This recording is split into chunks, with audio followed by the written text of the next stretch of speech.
Welcome back. Welcome back once again with yours truly, the counselor, Mr. James Horton, your domestic violence counselor. Welcome back. Welcome back to another lesson and another blessing. Right? Welcome back. And as always, I'd like to start off by requesting from you and asking you to subscribe to my channel. You can see it here on our posting.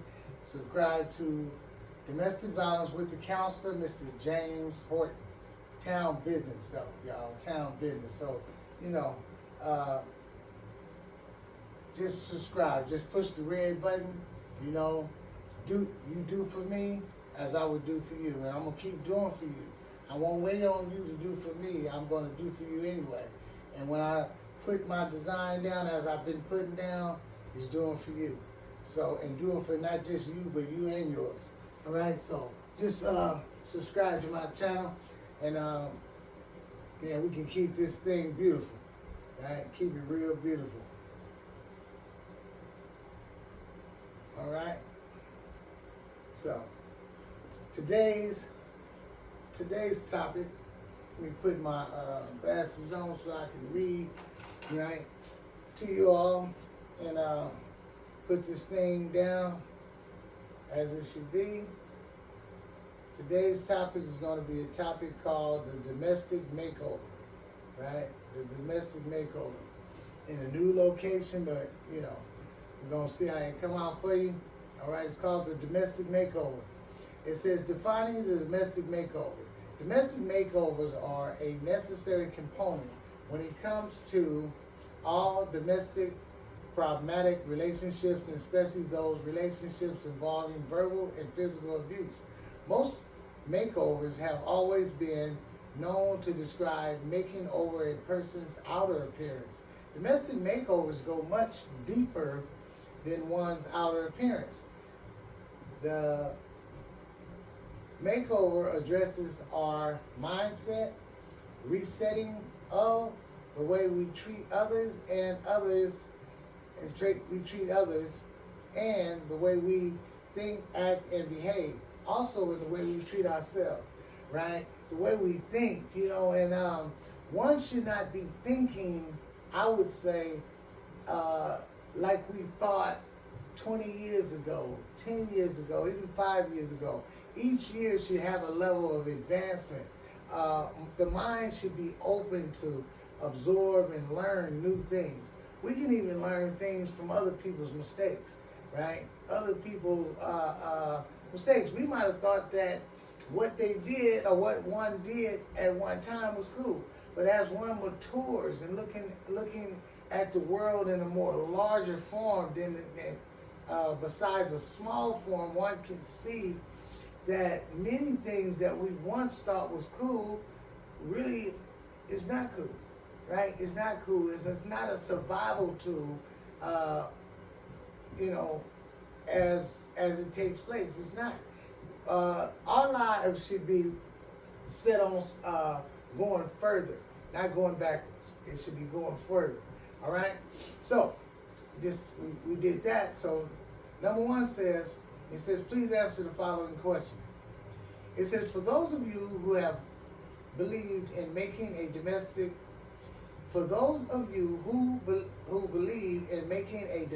makeover with yourself and with your domestic partner, is your makeover truly an honest makeover, or is it a tool you use to make up for the damage you've done in your with yourself and your relationship partner? Is it just a tool, or is it for real? It's a question. Number two. When it comes to you looking at many of your control factors or issues you bring to most relationships you get in, are you known to do a domestic makeover on the woman or the partner you get with by telling them what clothes they can wear, and what they cannot wear? When they get in a relationship with you, is that the makeover is that your makeup design that you bring to these relationships? Do you tell them what clothes they can wear and what clothes they can't wear? Oh, you can't go out with me with that. Or you can't go out the house, period. Right? Do you, males and females, do you tend to treat your partner like they're your child? Right? Now, there's a place where one, it's not really a bad thing to tell your young daughter that she can't wear a skirt that's up to, you know, the no man's land and the no zone land. And it's cool like that. And it's okay to do that because they are up under your roof. They're under your discipline. But when you find yourself chastising or making rules for your partner, and be easy and be gentle with that. You know, it's a way to say everything. Communication is something else. You know, and most people believe they are good communicators, but that is up for revision. It's up for revision. You know, it sounds good that you do that, but you know, maybe you should ask your partner, are you a good communicator? You know, or should you be a little bit gentle with the way you say things, you know. So, number three.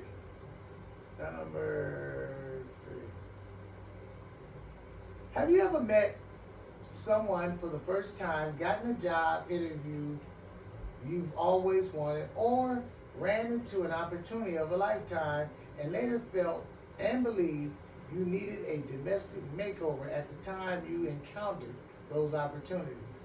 Have you ever met someone for the first time, gotten a job interview you've always wanted, or ran into an opportunity of a lifetime and later felt and believed you needed a domestic makeover at the time you encountered those opportunities? Sometimes we're not dressed to impress.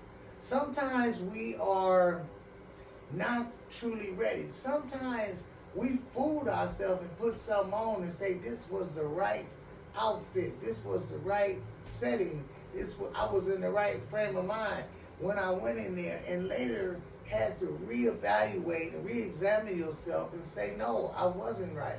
No, I didn't say what I should have said. I didn't speak up for myself. I wasn't in the right position at the time or the right place, right? And that could be a job, that could be meeting someone for the first time, you know, and going in there all backwards, right? All backwards, right?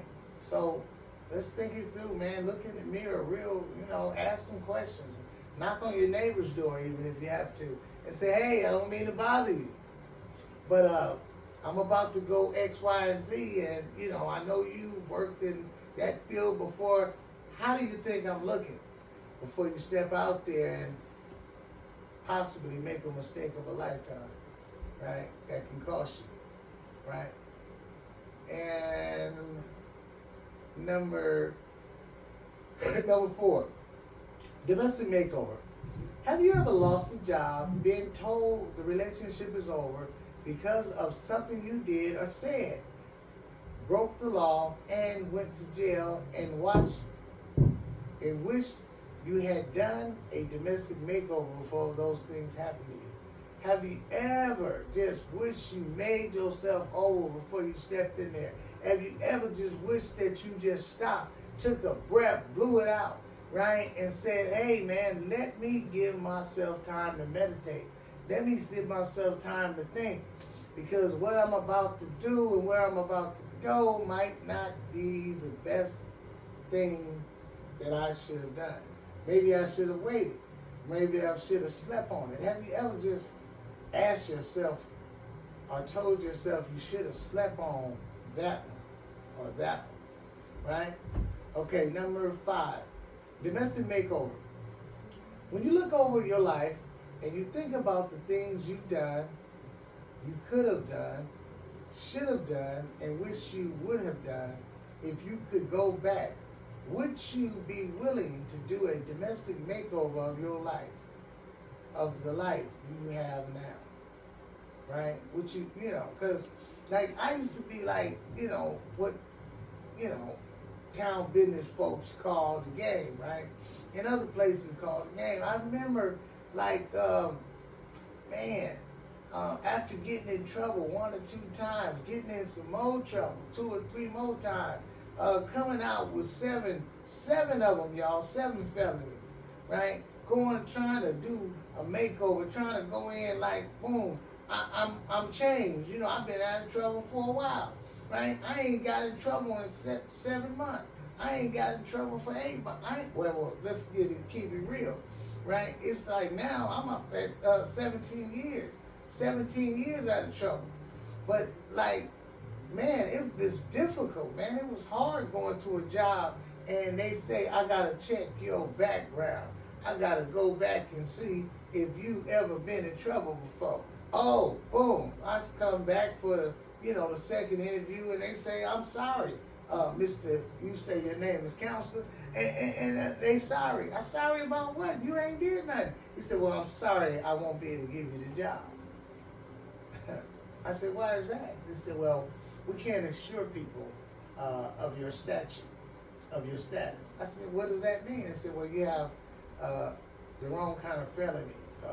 You have too many felonies, and you need some kind of sponge or some kind of clearing up. Sponge clearing. Well, expungement. You need your record to be expunged. And you need to ask maybe some governor or something to see if he can wipe you clean and give you a brand new start. I said, wow, that's a lot to do. He said, but how bad do you want to do it? I said, how long is it going to take? He said, we can't tell you that, sir. You just have to get busy. Wow, I've been hit with some stuff and just wish that I can just start all over, right? Start all over and make some better decisions. And I know that if you're anything like me, you would love to be able to start over too in many of the turns and wrong turns that you may have made, right? But it's okay, no matter what, we still got some give back, all right? Okay, number 6, domestic makeover. On the night, day, or time you were arrested and caught your case, did you feel then, and do you regularly feel now, if you could have done a domestic makeover before you lost control, you wouldn't be doing 52 weeks of domestic violence classes. Domestic makeover. On the night, day, or time you were arrested and caught your domestic violence case, did you feel then, and do you regularly feel now, if you could have done a domestic makeover before you lost control or lost your cool, you wouldn't be doing these 52 weeks of domestic violence. You wouldn't have to be sitting here with me, really knowing that you got to address this problem, right?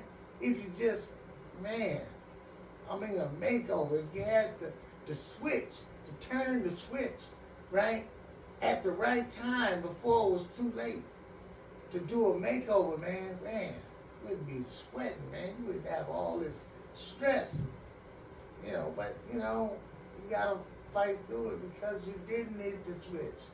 You didn't, all right? Number 7, domestic makeover. When you think about your past relationships of abuse compared to today's relationships you have, compare domestic makeover. When you think about your past relationship of abuse compared to today's relationships, have you done a domestic makeover when it comes to the abusive position you've been known to play? Have you done that? Because most of the time, I hear it all the time, and I don't like to bust people out. But now that I'm the counselor, I have to have that quality finesse, to help people, man. Sometimes I have to go there, and I let them go out and I give them much rope. But a lot of times when you're talking to people, they seem to never want to see their part. It's always they meet the wrong person. it's always to meet the wrong person. But after, in the later part of it, in the later part of everything, the person that's telling the story is always the one in jail. But they're always blaming everything on the other person. One of the things I share with my clients is that, what part do you play? And I said, 90% of it is your fault. They said, oh, no, it's not, counselor. I said, you chose them, right? When you said it was a one-night stand, you kept going back, right? Well, she had my baby. I said, well, you didn't wear no protection, right? All right, number eight, domestic makeover. When you think about that special one, special love you've lost, and that special relationship that you forced to come to its end,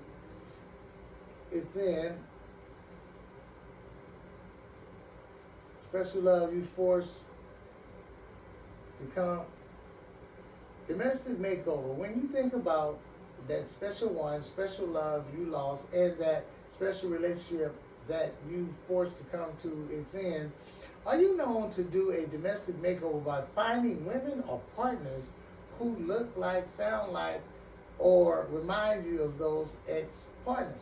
Now, this searching for a makeover, right, is also a description of being stuck, right? I mean, for some, right? Like making over, looking for a partner that reminds you of another partner, right? It's not all good, because if they have the X on them, right, you should leave the X where it is, right? You should not try to make the X into a Z or C or, Shaquanda, Bubba. I mean, come on.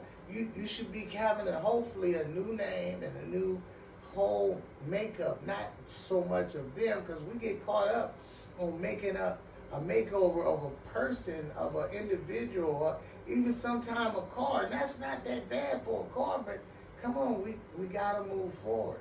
Don't get so stuck on making over someone else, right? Telling somebody, you can't wear that. You gotta dress like Shaquanda,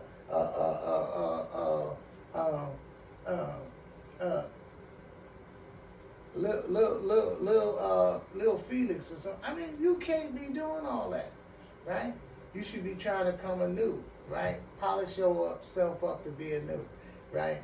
And it takes me to a place to where when I first began my journey of starting a new life, this group that supported me in my change, and told me that I only needed to change one thing. And I was like, wow, is that all? Because I really don't feel like doing work. I'm so tired from running them streets and being like homeless for 15 years. I was like tired, man. I mean, at least tired of that. They said, well, you only have to change one thing. I said, what is that? They say everything.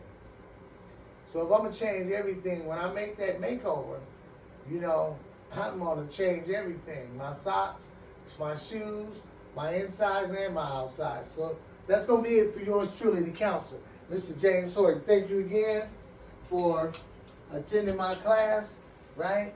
I look forward to you attending the next one coming up. And before we check out, do not forget, write it down on a piece of paper if you have to. You can look at the post if you want to get everything right, the spelling, whatever. It's called Domestic Violence with the Counselor, Mr. James Horton. All you have to do is push the red button, and you'll be a part of my group, right? And you'll be able to view hundreds of videos to pick yourself up and get yourself going. All right, thank you again for attending my group.